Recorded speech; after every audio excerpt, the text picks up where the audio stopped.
And welcome to this episode of Season 4 of the Dr. Tech Show, where myself, Pauline Roche, and Sweyn Hunter, and often guests, talk about digital topics, including the world of online communications and digital inclusion, in a show which was the brainchild of digital storyteller, our much missed friend, the late John Popham.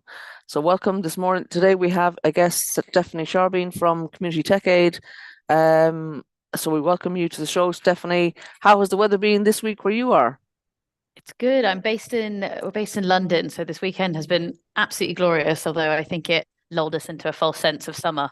I hope you were able to take advantage of it. Yeah. Yeah. Yes. Yeah. I mean, just even just 5 minutes outside in the sunshine, I think that's enough for us sometimes. It's a great benefit. Yeah. What about you, Sweyn? Where are you and how's the weather there? I'm in Kirkwall in Orkney, and the weather it's a bit cooler today, but it's not unpleasant, and we can see the sun through the mist. But again, the weekend has been absolutely glorious, so we've enjoyed that. It's been our first really warm days of the year, so we're all very happy. Good. Did you see the Northern Lights at all? I didn't. I live right in the centre of town, so it's a bit of a performance. Yes, I like seeing everyone's pictures though. How about you? Yeah. I saw kind of in Birmingham. There were kind of pinkness in the sky. I live in quite a built-up area, so the streetlights kind of obscured things. But friends got beautiful pictures, and it was lovely to see the pictures coming in from all around the country. Stephanie, what about you? Did you see Northern Lights where you were? Well, much like you, I'm in a built-up area, but if it helps all of us feel better, Northern Lights apparently look far better via photo and actually through a smartphone. Yeah. So any picture we saw, I'm just telling myself that would have been far better. Yeah, I just held my camera up to the sky. I couldn't see it; just looked like pitch black to me. But when I actually got the photo back, you could see pink. So that was very satisfying. Sweyn, were you going to say something? Yeah. Taking pictures of the Northern Lights is a kind of local obsession here because we see them usually most years, good few times through each winter. There's apps you can get warnings for sun activity that mean that the Northern Lights are going to be more likely than not, and people share these weird sunspot forecasts and things among the local Facebook groups, and you think, oh, well, okay, right. Well, that's what online communications is partly for, yeah. Absolutely is, but it absolutely is the case that a good photo of the Northern Lights is far better than the naked eye. No question. Interesting. Right. Okay. Well, before we come on to interview Stephanie, and you're very welcome on the show today, Stephanie. We have some dates and events we want to go through. So, Sweyn, do you want to lead off on the ones you've put up on our grid? We sure do, and of course, as usual, I've got a complete mess of windows here, and I think I can nearly find the one I want to do, because the first date that we've chosen this week is the so-called National Walking Month, and that's a UK event, and I'll share the screen any second. Here we go. It's a UK event, as it might suggest, encouraging us to walk more. So what are the reasons to walk? Walking can help give your heart the workout it needs to stay in good condition. And so why walk? Well, again, apart from the heart benefits, there's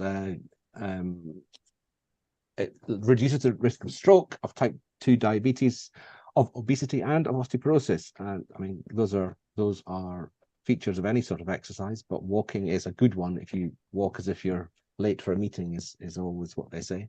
So the benefits are that you feel more energetic, you get a healthier body shape and appearance, you can control your weight, you feel less stressed, increase your self-confidence, sleep more easily, enjoy your surroundings, meet people and make new friends through walking groups, and save money.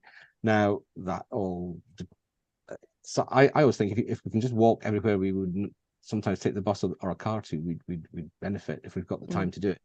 So the National Month is really just to encourage people to walk, and they've got a hashtag called Just Walk.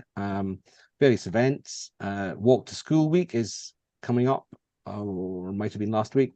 There's various ideas about where to walk, like on old railway lines, for long distance walks, all over the place. Woodland walks. Walk. That's the message. Excellent. And I have heard more people talk about recently about taking a walk after you eat, after your meal. is supposed to be very good for you, even 10 minutes. So I think people are getting into it more, and I'm hearing more recommendations about that. Yeah. So the second So yeah. significant date that we've found is called May Measure Month 2024, and that is all to do with blood pressure. So it's not completely unrelated to walking. Raised blood pressure is the #1 cause of preventable death worldwide, which is kind of an amazing statistic when you think about it. Awareness is improving by helping people to get their blood checked their blood pressure checked every May. And this campaign is trying to make that available free all across the world. So they say, with just a quick arm squeeze, we could save millions of lives. Be a part of it. Join in, hashtag the big squeeze. So as it says, over 10 million lives are lost each year due to high blood pressure. Yet only 50% of people affected are aware they have it. So give yourself a squeeze and get your blood pressure checked. I had my annual MOT 2 weeks ago now, and I was delighted that my blood pressure was absolutely not high whatsoever. 80/130, which if the 130 was 120 would be absolutely fine. And that higher number is less important than the lower number, I now know. Here's a quick video. Can you still see? Can you see the video on the screen? Yes. Can see the screen, yeah. Yep, here we go. May Measurement Month is an annual global screening campaign that aims to raise awareness around the risks of elevated blood pressure, also known as hypertension. The best way to know if you are at risk is to get routinely checked. So please take some time to roll your sleeves up. So there we are. Do you want a 2-minute video on what the numbers mean, or are we? I always like the numbers. Yeah. Let's look at the numbers. Let's see video. If I have it. Where is it? Oh, I thought it was on this page. Oh well, maybe not. I can't bring you that video at this point. Nope. Time. Okay. So there we are. Go to the website. It'll be on the Zoom the details. YouTube. Yeah. YouTube. Thing. Yes, I've finished now, Pauline. I need to stop talking. Okay, I actually have low blood pressure, and it's apparently a thing in my family. So when I lie down flat, I have to, when I get up sometimes quickly, I get a bit dizzy. So that's my claim to fame. Stephanie, I hope you have low blood pressure, or at least reasonable blood pressure. It's reasonable. My mother has low, but I get my blood pressure just checked. I donate blood as often as you can do, so kind of every 3-4 months for a woman, I think it is. And yeah, but Sweyn, like you said, I didn't know what the numbers mean. I think I probably still don't really know. They just tell me it's fine. And my mum always is like, but what is it? I was like, I don't know, fine. Yeah. Fine. Yeah. Good. Here it is. Do you want the video? Oh yeah, go on then. Let's have a look at the video. I like Hopefully the I'll video. remember something. It's only for our, we don't care about our viewers, but this is for our own benefit. We do care about our viewers, don't worry. I mean, although This we is how care much about you different care. viewers, Yeah. yes, here we go. Yes. May Measurement Month is an annual global screening campaign that aims to raise awareness of the risks associated with elevated blood pressure, also known as hypertension. The best way to prevent disease is to regularly get your blood pressure checked. So please take some time to roll your sleeves up. I know that blood pressure numbers can be a bit confusing, so I'm going to walk you through the 2 numbers above and below that we measure when we take your blood pressure. Your systolic blood pressure is a measure of the pressure measured in millimeters of mercury when your heart is pumping or contracting, and that is the measurement of pressure in your arteries. The diastolic measure is the pressure of your blood in your arteries when your heart is relaxing. Those 2 numbers combined, the systolic on top and the diastolic on the bottom, give us an overall indication of your blood pressure in that moment. High blood pressure is considered to be anything over 140/90. So that's 140 systolic and 90 diastolic. Now, we wouldn't diagnose high blood pressure in one sitting unless it was extremely. Generally, what we do is measurements over a period of time, and usually around 3. and that gives us a general understanding of what your blood pressure truly is like. The vast majority of people who suffer with high blood pressure do not know that they have it, i.e. the symptoms are asymptomatic. You don't tend to have any symptoms. If you do have symptoms, it could be headache or dizziness, but they are uncommon. So the reason why we are so pragmatic about blood pressure and blood pressure reading is to try and pick it up early and prevent disease. Prolonged high blood pressure over time can cause issues like strokes, heart attacks, but they can also damage the small vessels in the back of the eye and your kidneys as well, which can lead to kidney failure. Low blood pressure is regarded as anything below 90/60 millimeters of mercury. This can be problematic for people if it causes symptoms like dizziness, loss of consciousness in the more extreme case, or fatigue. It usually affects people who are elderly, who have lost their normal mechanisms that maintain blood pressure when doing things like bending over, or also from the impact of medications. But those numbers, 90/60, doesn't always necessarily mean that it's harmful for the individual. And this is why it's always important to see your doctor if you do have low numbers below 90/60. The best thing I can recommend to people when it comes to blood pressure is getting routinely checked. Okay, getting routinely checked. Let's remind. Huh? Sorry, Sweyn. There we are. Yeah. Yeah. Okie doke. Well, now we're all sorted, so we'll expect to. So it's the numbers mean pumped up over relaxed. That's what I took from there. Yep. Yeah. Experts. We're experts now. Okay. We'll be boring people at parties That's right. for months to come with Yes. asking them if they've had the blood pressure checked recently. Most GP surgeries will lend you a blood pressure machine, or just take your blood pressure on spec. Any person around the practice almost can take your blood pressure. So, and pharmacies as well. I think you can go in and have a check there. So yeah. Great. Okay. Well, thanks for that, Sweyn. That health message and numbers. We like a few numbers, don't we? Speaking of numbers, the event that we're flagging up today on the program, even though it's a few weeks away yet, is about data. It's Open Data Camp, which is run by myself, amongst others, in a core group. And this year, it's in Manchester. It's Open Data Camp 9. It's on the 6th and 7th of July in Manchester, and it's a free to attend conference about open data and all the joys of that. And Sweyn's got it on screen now, and you can talk about anything and everything to do with open data at this event, attended by people from all around the country and sometimes across the world. And it's on the University of Manchester campus, and we've organised accommodation on campus this year as well for a number of people. So some of that's still available if you want to apply. It's going to be really exciting. We're being our local hosts are Open Data Manchester, who are helping us an awful lot with the organisation. But it's the usual kind of organising team involved from, as I say, various government departments and myself and other non-profits. So it's and so these are our sponsors on screen now: Manchester University of Manchester, the UK Reproductibility Network. My pronunciation is getting awful. So they're the host sponsors, and then the platinum sponsors, if you scroll down, GMCA, Greater Manchester Combined Authority, and silver sponsors, Open Data Manchester. Google are sponsoring us this year. That's a new departure for us. Regular sponsors, TPX Impact, and then bronze sponsors, DAMA UK Journalism, who come along and do visuals for us on the weekend as well.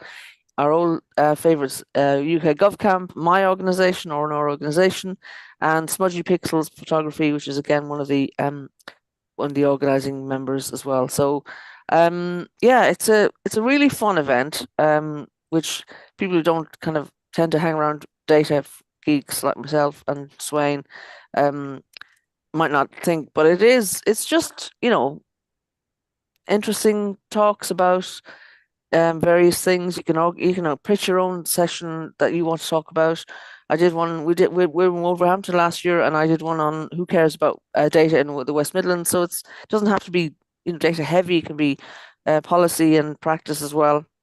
And yeah, it'll be fun. Manchester's a great place to go. And we also are giving some consideration to childcare arrangements, because we know some people with responsibility for children find it difficult to attend events like this. So we're arranging some childcare provision.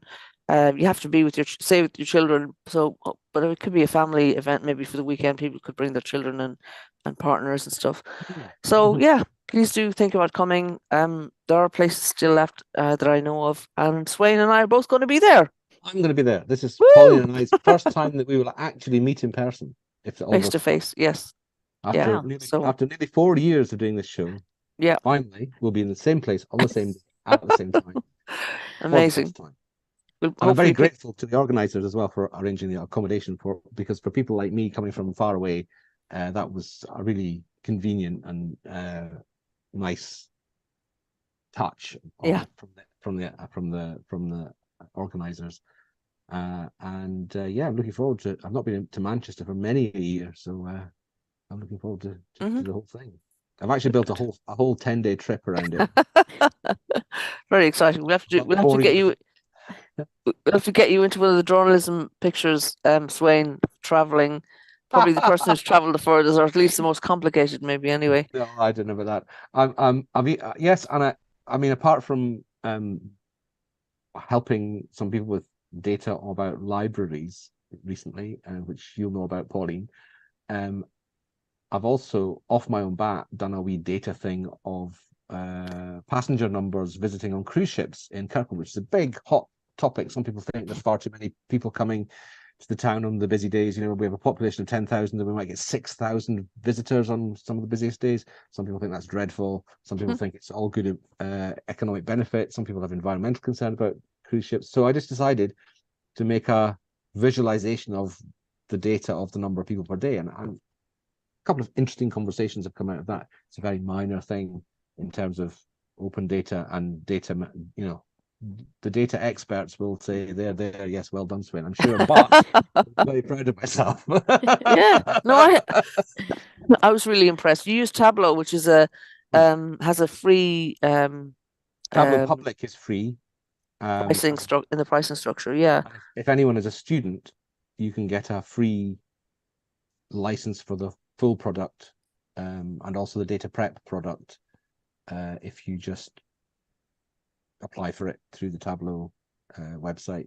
So any students can get a free license Account. Yeah.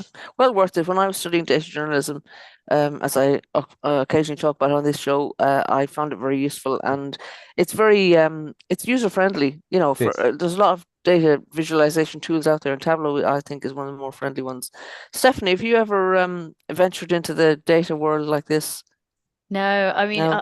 I appreciate for the people who do it, such as yourselves. And we have here at Community Tech Aid, we have our CEO, Kat, and our technical operation manager, Steve. They are data lovers, I guess is the best way. So I just get to see all the beautiful results and enact from that. But yeah, I haven't got the data bug quite yet.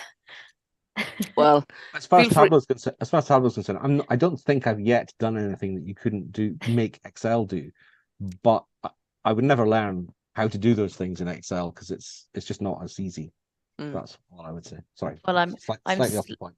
I'm slowly discovering that my years of ICT at school learning Excel are now, well, A, forgotten, but B, not needed because we have Chat GPT, and I've used it for for a formula the other day, and I was a very reluctant AI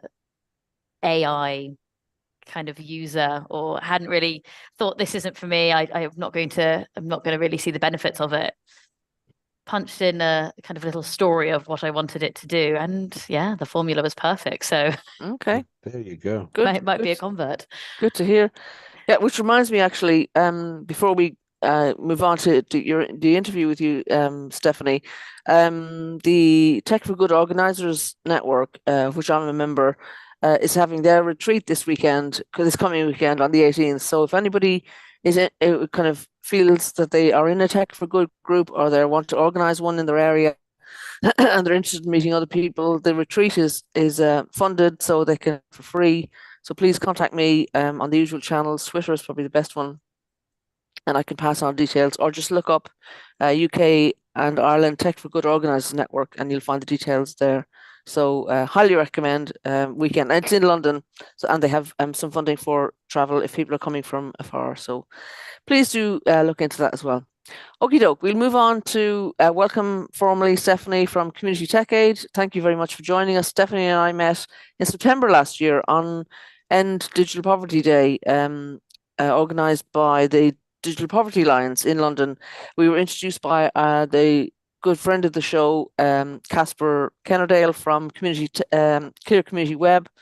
And it was delightful to meet you, Stephanie, and I'm glad we got you on the show today.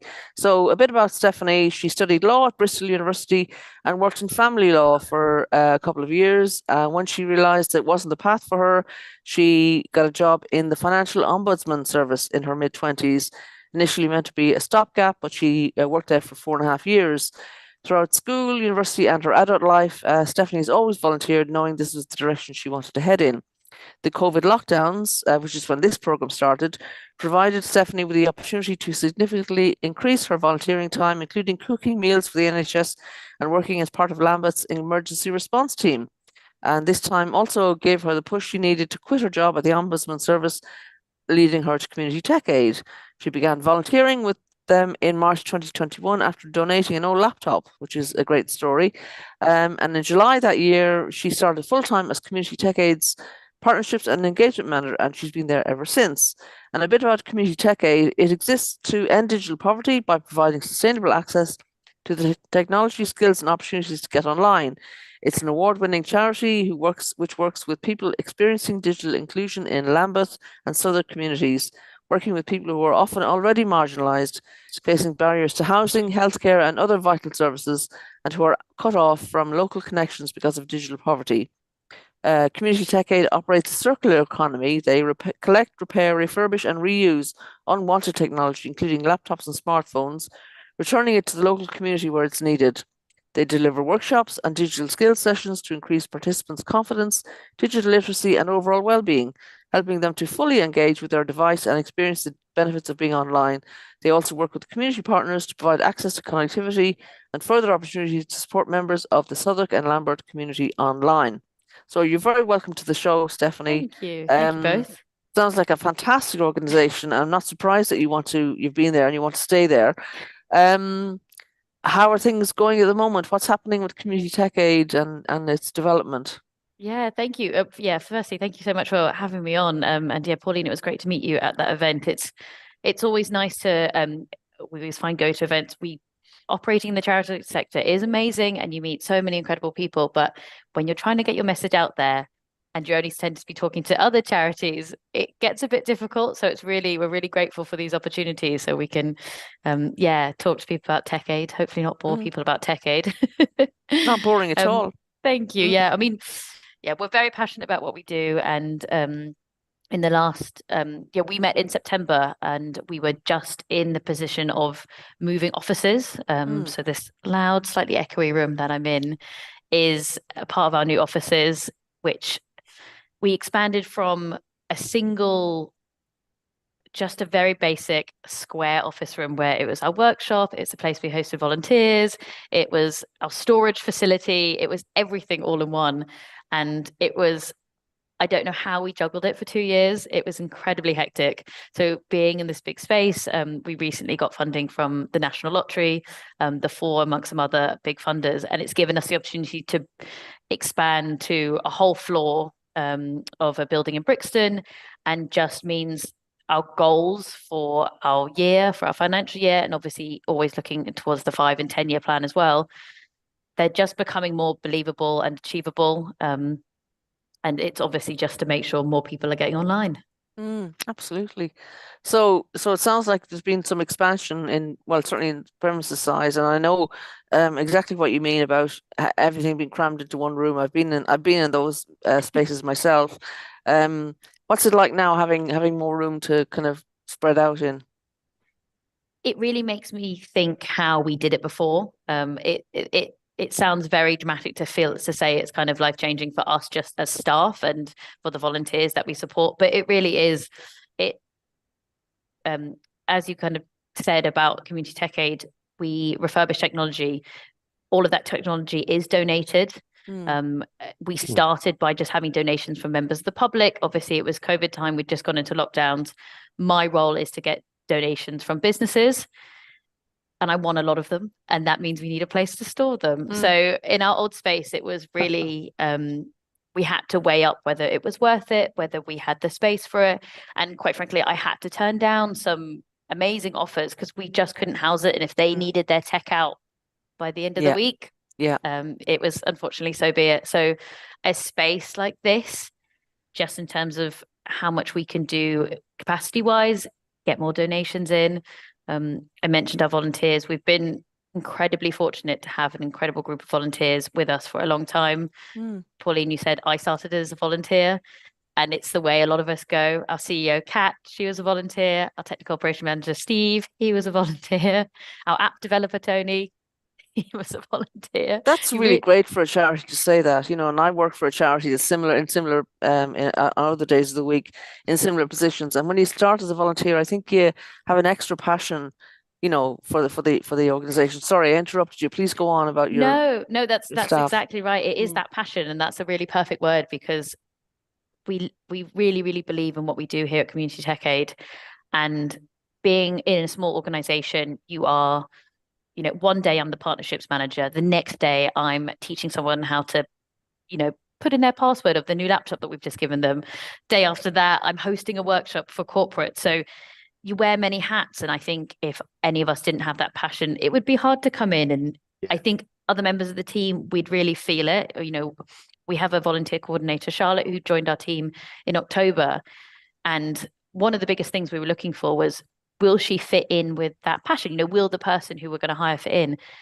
And it was, I mean, as soon as we met her, it was a no-brainer. And now it's just like into the fold. It's kind of welcome to that Community Tech Aid where, I don't know, it feels like you never leave. Yeah, absolutely. And can you tell us a story that illustrates the kind of difference you've made to people's lives or a community group's life in the time you've been there? Yeah. I think, I mean, Pauline, when I met you, I shared a story about a beneficiary who came to us from a women's refuge. Her name was Judith, and it's a story I tell often because it's really amazing. Sweyn, the thing she said at the end was, my laptop is my best friend. Yeah. Which is just, you know, it's obviously incredible to hear. However, I actually think I need, you know, when you think, oh, I should talk about for this more, it's our volunteers that we help every single day who come in, use this as a space to learn new skills, or they had, you know, maybe they're retired and they're just looking for something to do. But amongst that, we support a lot of refugees who obviously don't have the right to work. And you can imagine they're in these hostels and these hotels kind of in and around South London, and there isn't anything that for them to do. So we are really, really grateful that we can offer them a space where it's welcoming, it's warm, it's an opportunity to learn. It's an opportunity to also meet people who might have a shared similar experience. We know it can be quite isolating.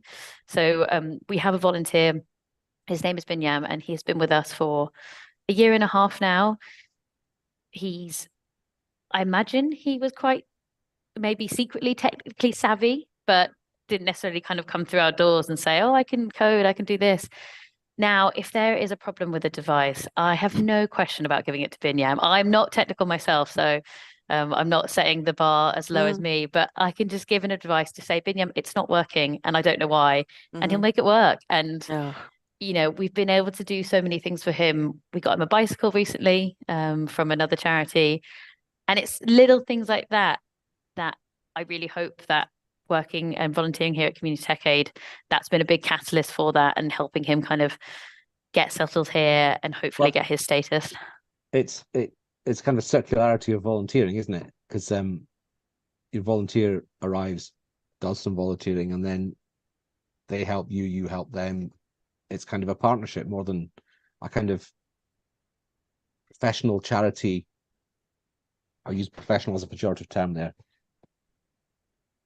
Kind of charity run by people who work for the charity, who then see the volunteers or the clients as kind of other, but they're not. We're all the same in the end, just with different levels of expertise in different subjects. And it's great when charities and groups and community groups are able to kind of have that kind of all in it together kind of approach. Yeah, it's so true. And I mean, our name is Community Tech Aid. That community part is incredibly important to us, and it's something that we really try to push out, because I think a lot of people can be intimidated by tech, either if they're a beneficiary and they're not sure whether a laptop is right for them, whether being online is right for them, or whether they're looking to volunteer and they think, I'm not technically minded, I can't volunteer. And we just want to make sure that the community element is way more important, because what working with us, volunteering with us, or getting advice from us means is you're being connected to your community.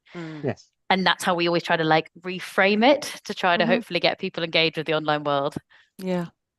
And so how do corporates find out about you, and what kind of relationship do you have with them, and how would you like it to be? At the moment, it is mostly word of mouth. The kind of biggest partners we've had, or people who have donated to us, the things they have in common is either they're in South London, so either Lambeth, Southwark, or maybe just on the outside of those of the boroughs that we work in, because they're looking to just help people on their doorstep turn to someone local. Or it's size wise, maybe they're kind of an SME, a small to medium enterprise. I think at this stage, the people they'll go online, we've got a good online presence, and they find out what we do. We're very proud and maybe also disappointed to say that we're the only charity in South London doing what we're doing. The need for our services is incredibly high. I guess it's disappointing because you hate to see so much digital exclusion, digital poverty. And but for us, when it comes to getting corporates involved, it does mean they don't have too far to look. Yeah. And how long would you say it takes from the start of a relationship with a corporate to kind of an output or an outcome? Because I know that these partnerships can take a while to develop, but people don't have the time to wait. People need devices now. They need skill support now. How long? What's kind of what do you hope for? What's your best scenario in this situation? It's kind of like you balance. I'm sure everyone who does kind of project works, whether you're like a structural engineer or something like that, you have the big projects that take that time, as you said, Pauline, to come about. It will be usually, we have a big donor in Lambeth, and I started talking to them back in June and didn't receive a first device from them until January of this year. However, we are getting fortnightly donations from them of large and more importantly, high quality devices that don't need too much repair work. However, whilst that is waiting, what fills in the gap are usually officers who they're just doing they're once in every 3-4 years tech refresh. It might be 10 devices, it might be 20. That's probably about the average. So that they're less partners in the sense that we've not signed an agreement, and they're not always necessarily going to come back to us. It's just they have this one kind of need, and then they'll donate to us. We thankfully get repeat business once they've used. I say our services, obviously we're a charity, but in this instance, it is a service that we're providing, and they do come back, which I'm incredibly proud of. But those ones, that can be a matter of 2 weeks. Okay, well, that's quite good. Yeah. And how do people, I think you said word of mouth, people hear about you rather than anything else.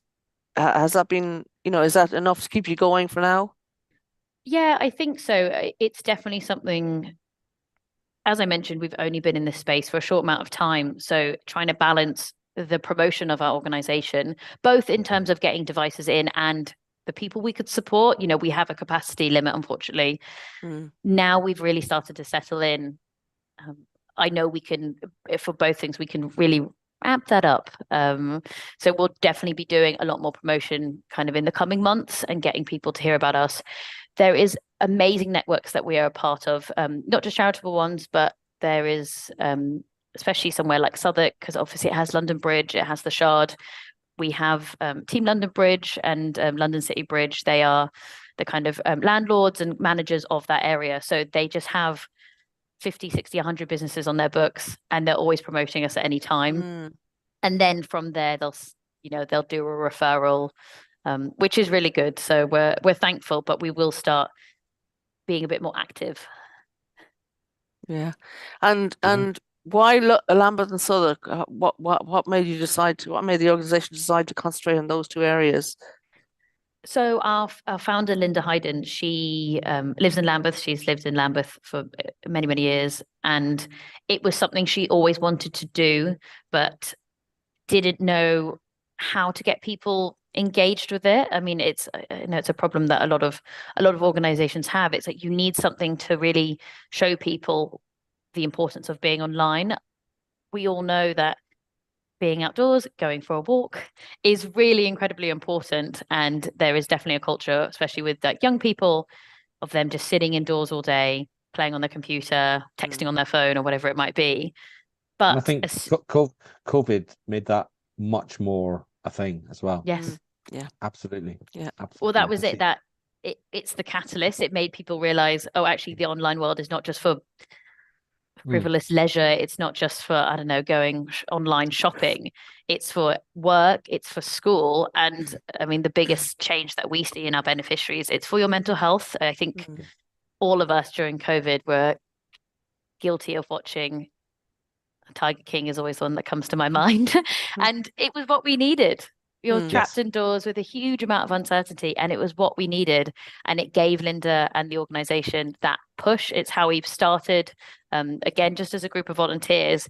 And it got people thinking that tech isn't just a nice thing to have, something you just get for Christmas. It's something that you need. Yeah. So you, in your bio, you said that you studied law at Bristol University. Do you use that skill these days at all? Because of my role, I'm drafting a lot of agreements, SLAs with partnerships. I think that's probably where it comes out the most. And to be honest, the reason why I've carved out the partnership side in terms of engaging with corporates myself, because I come from such a corporate background, it's something I'm comfortable in. It's a space that I know really well. So I think that's probably what I've taken from my degree rather than anything. I mean, do not ask me for any legal advice. That would be completely wild. Yeah. So just to go back to the Lambeth and Southwark areas, are they, does the data say that they are significantly more digitally impoverished than other parts of London, or is it just, as you say, because of the relationship that your founder had with the area? No, I mean, Lambeth and Southwark are just, in terms of London Borough, especially Lambeth is one of the most deprived across most things, unfortunately. And digital poverty just goes hand in hand with food poverty, with, housing poverty. And digital is the last thing that, if you can't pay your electricity bill, you're not having a Wi-Fi connection, you're not buying yourself a laptop or a smartphone. So I think it went hand in hand, the fact that Linda lived in the area and the need is incredibly high. We started only in Lambeth, mostly because just when we were a group of 5-6 volunteers working out of our living rooms, we couldn't do much more. We expanded to Southwark in October 2021. So we'd registered as a charity. We'd been a charity since January 2021. We'd been able to actually hire people. So myself, our CEO, Kat, and our previous technical operations manager. So it became a bit more real. It got a lot of traction from just us being there full time rather than trying to jump between volunteering, trying to do some, part-time work. And to be totally honest with you, I think in the next couple of years, we see an expansion maybe to one more South London borough. However, again, going back to that community word, we don't want to get too big because you lose sight of what your community needs. It's really difficult to listen to them if you're trying to manage the whole of London, because I live and work in South London. I've lived in Brixton for almost 8 years now. So obviously I've worked for Techade for coming on 3 years. I don't know what North London looks like, and I certainly couldn't say, oh, this is what they're missing or this is what they need. So yeah, we keep it local because it's really important to listen to what our community wants. And do you have contact with similar projects around the country? I'm thinking of the one I know in Birmingham called in the kind of Warwickshire, Worcestershire area, New Starts, which I would think it sounds like it provides a similar sort of service, but not so much in the digital skills training, I think, but certainly the devices. So do you have contact with other similar organizations? Yeah, we don't have, I wouldn't say there's like a network as such, but we definitely speak to other organizations because we really want to hear what other people are doing and how they're doing it, because whilst our operations are working and they're functioning, you can always learn something from someone else, and you can always learn from someone doing a very similar job to what you're doing. But have they managed their pipeline, better? Have they got, we have an app that, as I said, we've got Tony, our app developer, he's building just to manage all the stock. Is it the best thing out there? Can we do it better than that? It's all those questions that we're always happy to have conversations with. And when you speak of volunteers, have any of your volunteers gone on to kind of get paid employment in the field? Yeah, a fair few. Obviously, those I said we support a lot of refugees, so unfortunately they have no right to work. But those who do have definitely gone to get jobs. We've certainly written a lot of references, very proudly written a lot of references for people who come and volunteer with us. It's really great to see when someone comes with a particular passion for like hardware, let's say. So they really want to get stuck into the refurbishment and replacing keyboards and replacing screens. But then they sit with a volunteer who's really into software and they go, oh, something I hadn't considered, or, vice versa. And they teach one another in our workshop space. And I think it helps them to sometimes think about what they might want to do for a career. And they also just ask advice. We're always here to, just be a sounding board, read a CV, anything like that. So it's really, really it's really amazing to see when they've gone on and we've given a reference for someone that have been job hunting and it's successful. Yeah, that's good. That's good to hear. And just to go back to your kind of early days on the internet, because this is a question that we usually ask guests on the show. When did you first come online, or have you always? Would you consider yourself a digital native, as they say, or what's your kind of early history around the internet? It's a great question. I feel like it's something that we need to always kind of think about more. I'm obviously a child of the 90s, so we had the dial-up. I remember the family computer. So you heard the dial-up sound, the kind of classic yelling, "Who's online? Who's on the phone?" when you're trying to get online. But I also remember we had the in Carter encyclopedia CDs, that I was doing a lot of homework off of those.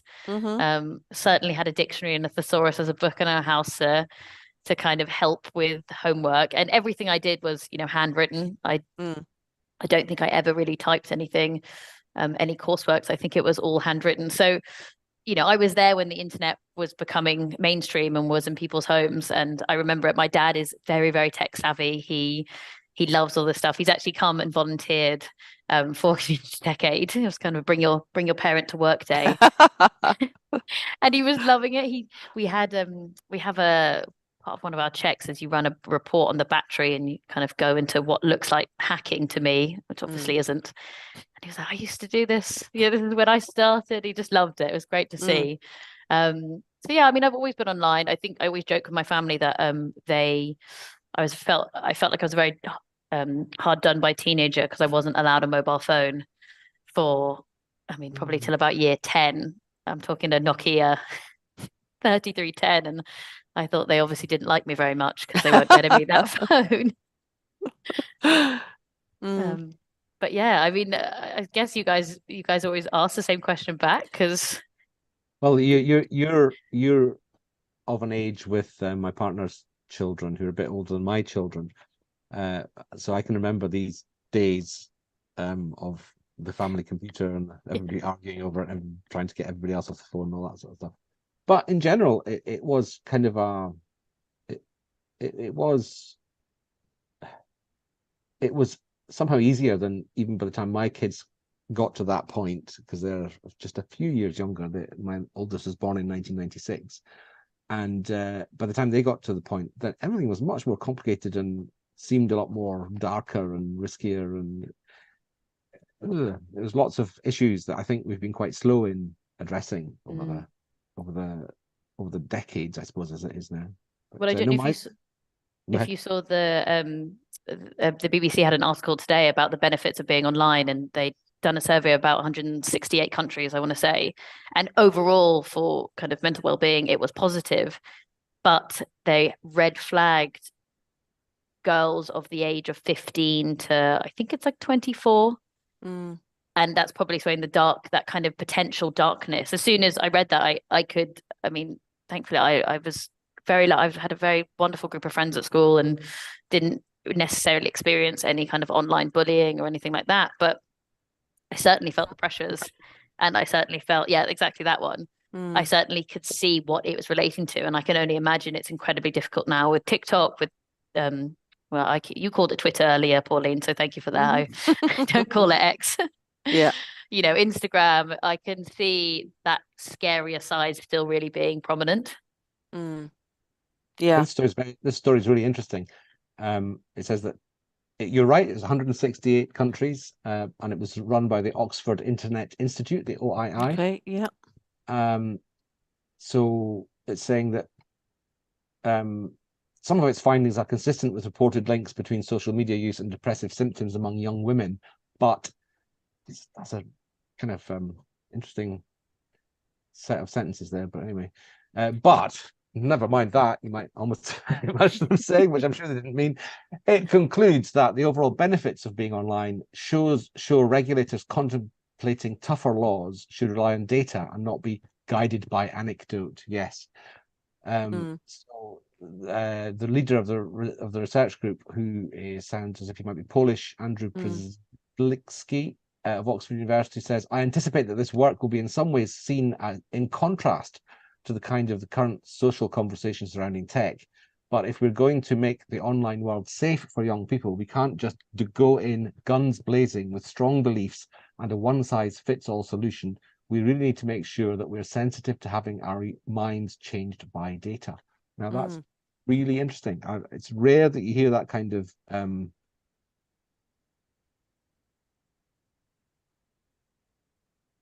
view. Yeah. I noticed that one of the lines further down the article says that they didn't look at social media, and of course that's where a lot of the difficulties have that people talk about have arisen, I think. So it'd be interesting to bring that into the conversation. But yeah, maybe we could talk about that again next week, Sweyn, because we often do pick up stories like this, Stephanie, and talk about them on the show. Possibly one of the reasons they didn't look at social media is because they'd started gathering data in 2006, and data between 2006 and 2021. So the design of their study will not have focused on social media. But that's a good point to make, also. Yeah. I mean, do you use social media in your organization, Stephanie? Have you found it useful? Reluctantly use it. I'm not like personally, like I have social media, but I don't really use it that often.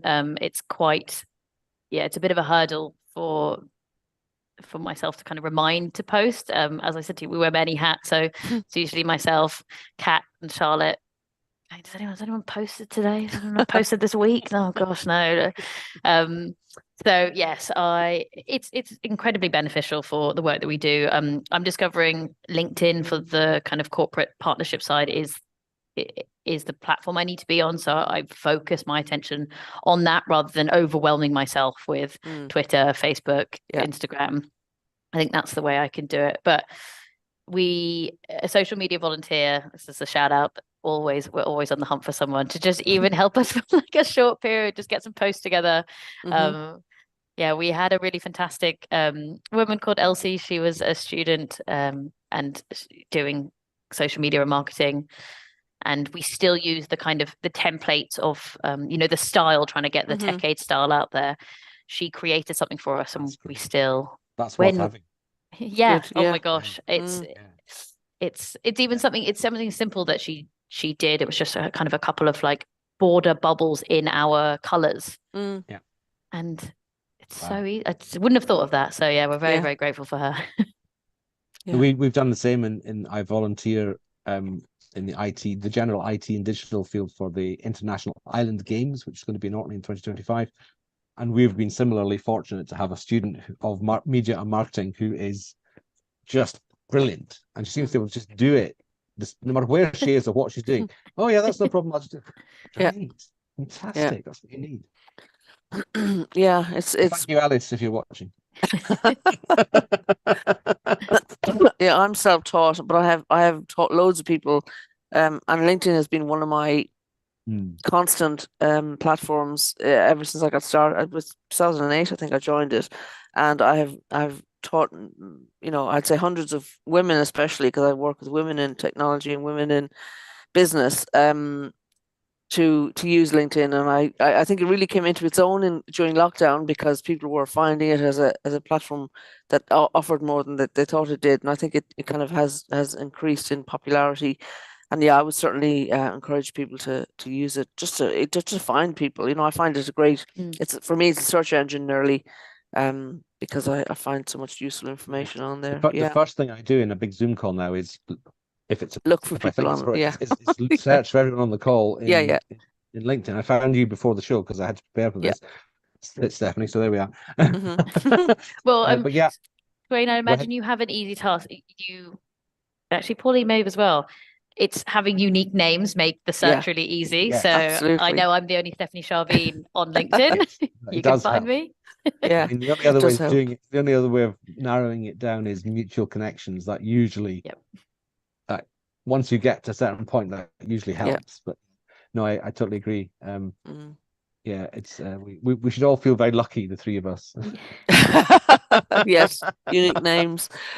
Stephanie, I wanted to ask you about the financial ombudsman work that you did, and kind of what led you to deciding to move away from that and into the charity world, if you don't mind me asking. No, of course not. It's as I said to you, and you kind of read out, it's always interesting to hear your kind of story back at you, isn't it? It was really just a stopgap job. I was a contractor there, and I'd never done any contract work before. It was very, very new to me, but I can see how you get really sucked into it because, to be completely frank, it paid very well.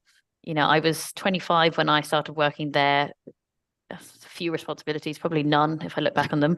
And it was really good for that moment. And I met an incredible group of people. My team that I worked with are still incredibly dear friends to me today. And we joke that we all kept each other in the job longer than we all should have. So once lockdown happened and we all suddenly went online, I'm doing the same job that I've been doing for the past, I guess it was 3.5 years at that point. But I wasn't doing it with the people I loved. And the work was very monotonous. And you really didn't have to kind of think too much about it. You'd kind of type the case results into this system and it just spat out an answer. So I think that combined with the isolation that lockdown brought when I didn't have my team, it just felt that I really wasn't doing anything with my time. What I was thankful for is at the beginning, because it was quite easy for me to do the role, it meant I could do all those voluntary stuff. Like I said, I cooked for the NHS. I was doing local deliveries in Lambeth. It gave me that opportunity. And I'm very, very thankful that I had that job. That I still had a job because I know a lot of people were getting made redundant or even furloughed. And B, it gave me the time to kind of do something for my community. How was the ombudsman impacted by the pandemic? Was it suddenly busier? Was it suddenly less busy, or did it just roll on as before?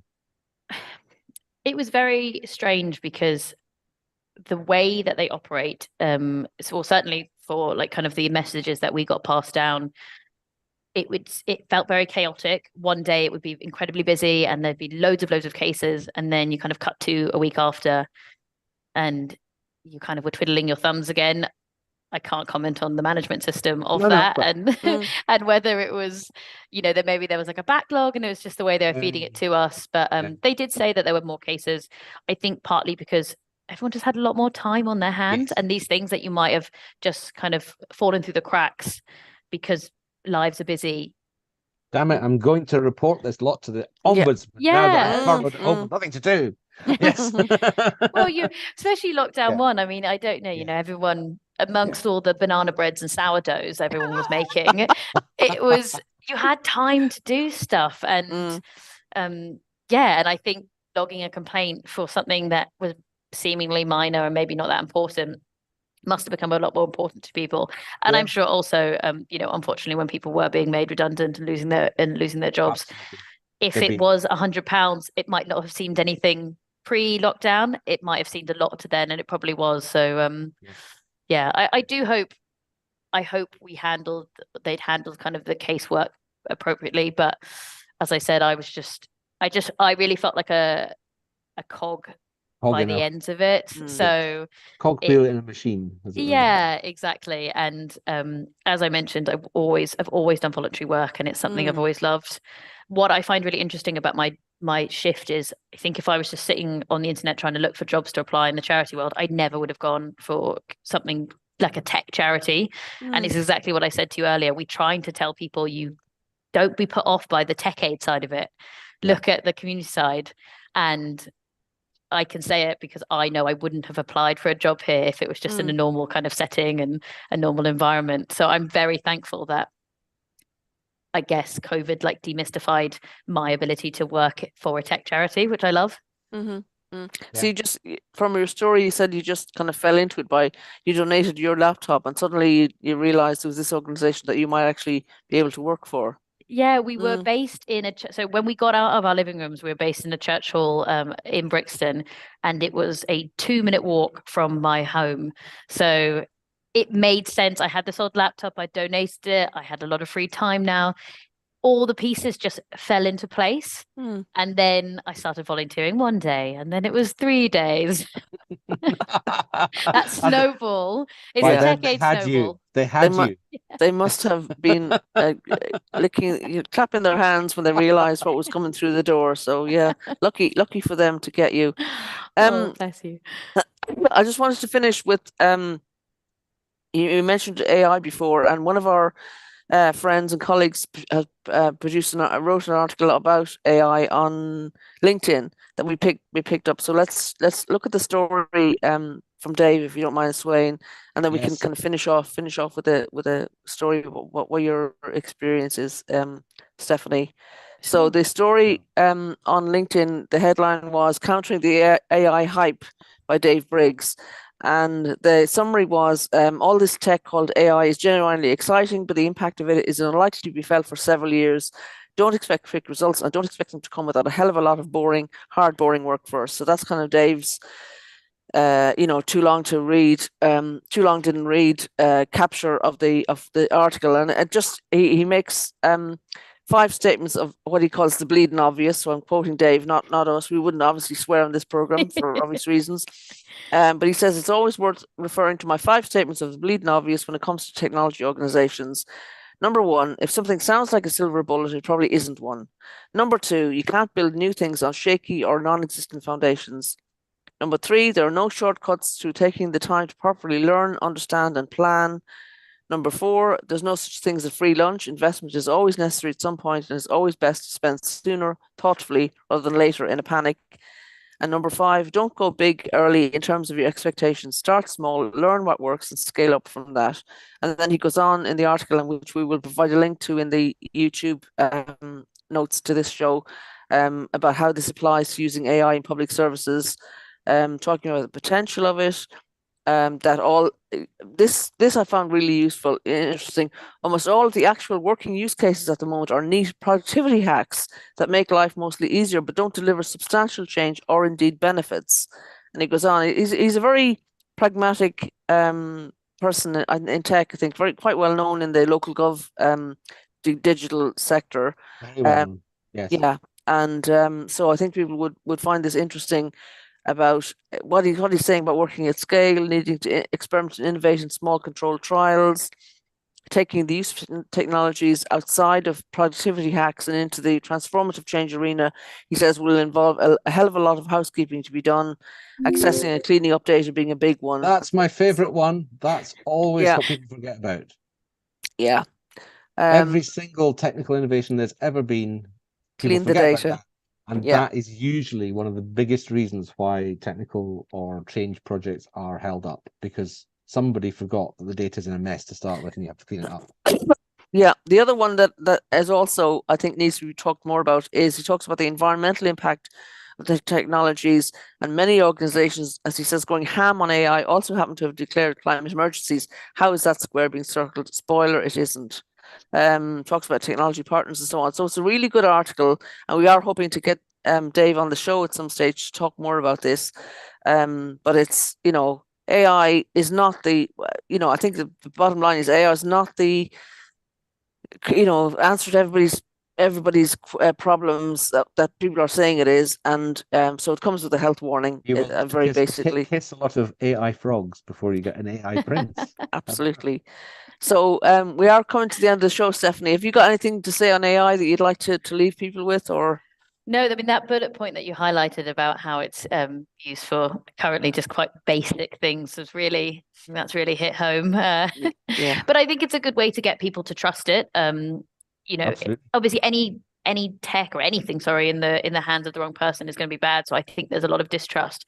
But when you don't understand something, it's not even about knowing everything. It's about how to ask the right questions. And AI is giving people the opportunity to really ask it in the most basic way, because I think even with Google you have to be a bit more specific. I mentioned that equation. Yeah, I'd have to be a bit more specific about what I wanted. I basically just told AI some sort of kind of romance love story about this spreadsheet I wanted to create, and it came up with it, and it's amazing. And I think those things, for someone like me who don't necessarily see the benefits but know that it's working towards bigger things, I think that's how you build a trust, and I think it's really important.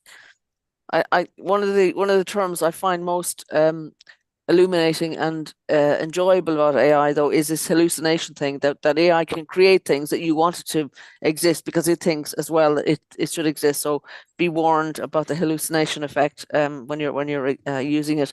Stephanie, if people want to find you online after the show, where's the best place to look for you? Well, Pauline, based on our conversation, I'm going to say LinkedIn. It has to be. Yeah. Yes. You can find me, obviously, just Stephanie Charbine. If you also search Community Tech Aid, I'm linked to that. So yeah, LinkedIn's probably best. The LinkedIn link is in the description of this YouTube video. Great. Thanks, Stephanie. Really great to see you again, and I hope we can keep in touch. Thanks for joining us on the show, and thanks everybody for joining us, and hope you have a great week. Thank you. Thanks for having me. Okay. Bye-bye.